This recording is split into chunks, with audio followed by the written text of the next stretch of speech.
before, but it's different when you got 1,000 people cheering for you than against you. So it was just an awesome experience. It was great to perform the way I did. Obviously I think I could have put some more points on the scoreboard. I like to light it up a little bit. But, at the end of the day, I also love the dramatics too. So, this is a show and I like to put it on. So. Who's the gentleman that you hugged when you came out before? It's my dad. We've been doing this journey for, since 4th grade year, I think I want to say. So it's just been surreal how far I've come, where I've come from. At the end of the day, I'm from, a small town in Georgia, Albany, Georgia, born and raised. And on the shoes that I was wearing in the meet, it said 229, that's my area code, So I come from humble beginnings, and, it's cool to be where I'm at now and perform the way I am performing. I plan on just continuously doing that and making the hometown proud. So. Your father's first name? Phil Arnold. Could you describe the emotions or the feeling when you were pumping up the crowd after you won, when you came bounding off the mat? Yeah. What was pumping through your veins there? Yeah, absolutely. Like I said, at the end of the day, I'm a performer, and everyone that's in those stands, everyone that's cheering for me, even the people that aren't cheering for me, I like to put on a show, and those are the fans, those are the people I want to go for, those are the people I'm going to put on a show for, at the end of the day, that's what I like to do, so that was just going through my head because you guys come to watch these meets because we're performers, and what we like to do is put on a show. So we put on a show, and at the end of the day, I put on a show, and I'm glad everyone enjoyed it. Everyone was still cheering for me at the end of the day. So I'm just, I think an easy word to use right now, especially with Thanksgiving coming up, is gratitude.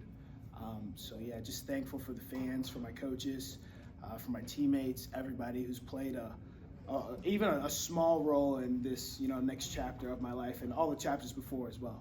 So. We don't need to remind you what's been happening here with the wrestlers who are not here. I knew you are new to this type of thing. But what role do you feel like you have to get everybody's mind right?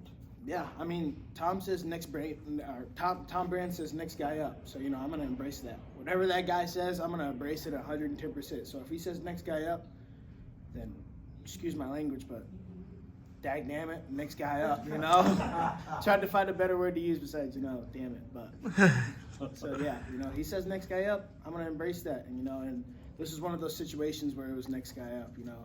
Right now we don't have, one of the best guys in the room for me, Nelson Brands, but we got wishful thinking.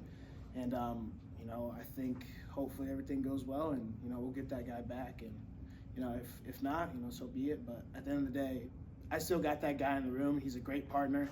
He's a great just human being in general. So it's just great having an All-American in the room that happened to be at 174, a guy that I sometimes beats the piss out of me.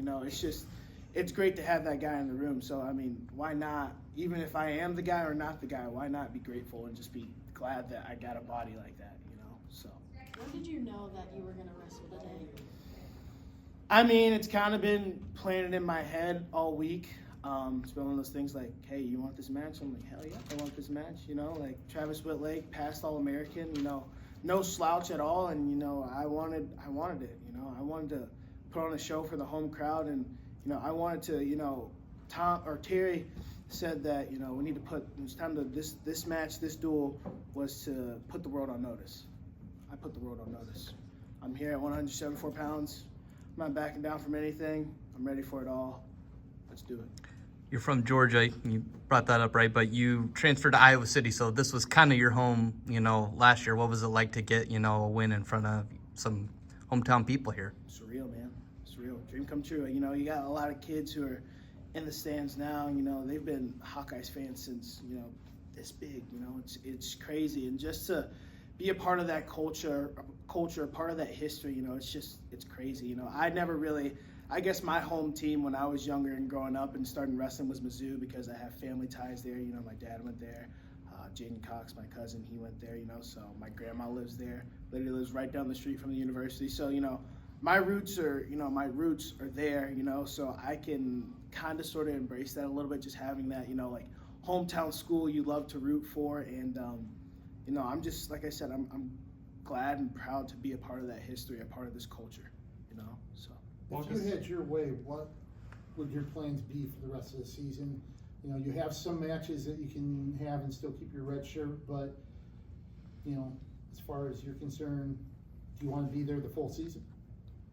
I want to be a national champ So whatever that route looks like, if not this year, next year, if not next year, then the year after that, if not the year after that, then the year after that, you know. So it's just that's the goal. I want to be a 4-timer, you know, and I want to do big things by the time I'm done in this sport, you know. But at the end of the day, whatever the coaches tell me to do, I'm going to do, you know. Who's helped you the most during this whole process this past year?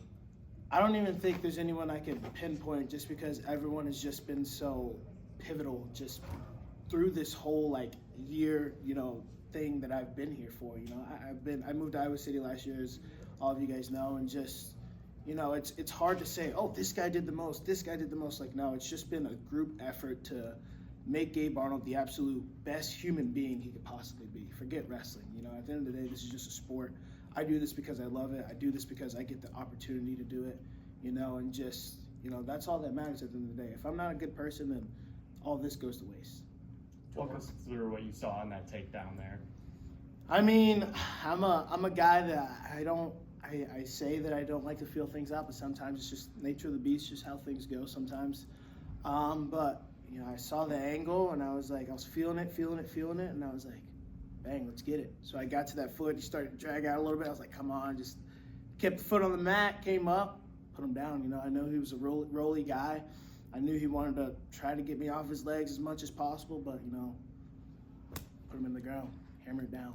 So. Did you have any other family in attendance today besides your dad? I had my mom, my dad, I had my grandmother, so that was an awesome experience to have her there. She's another one of those, you know, she's someone else she's been around wrestling, you know, since my dad has started, and she's just super crazy wrestling fan, and she's awesome. Jennifer Arnold is just, if you don't know her now, you're probably going to hear her in the stands because she'll be screaming for me. So however much longer the coaches allow me to wrestle in front of a home crowd, I'm pretty sure you'll be hearing her. So you'll know her name by the time I'm done with my 4 or 5 years. So they came up from Missouri, not Georgia? Yeah, my grandmother came from Missouri. My parents both live in Iowa City, live literally, I don't know, 12 minutes away from here. So, yeah. Thank you. Thanks, Gabe.